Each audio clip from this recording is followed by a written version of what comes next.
kasus pencurian kembali terjadi di Pasar Rakyat Gianyar. Jika sebelumnya 7 karung ikan teri raib, kini sekitar 40 pieces kain hilang Selasa siang 14 Maret. Kepala PRG Igusti Madi Sudarmo membenarkan kasus pencurian kembali terjadi di PRG.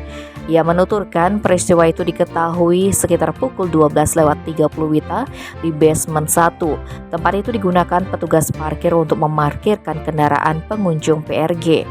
Kemudian menurut korban yang merupakan sales kain, ia meletakkan kain di basement dan ditinggal naik ke lantai atas menggunakan lift untuk mengedarkan barang dagangannya.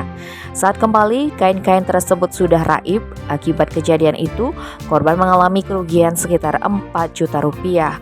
Korban baru melapor ke petugas keamanan sekitar pukul 15.30 WITA. Petugas memeriksa rekaman CCTV. Hasilnya sementara pelaku diduga seorang pria menggunakan sepeda motor matic dan helm berwarna merah. Sebab dalam salah satu rekaman CCTV terpantau ada laki-laki dengan ciri-ciri tersebut keluar dari PRG dengan membawa barang yang diduga kain milik korban. Tim Bali Express melaporkan.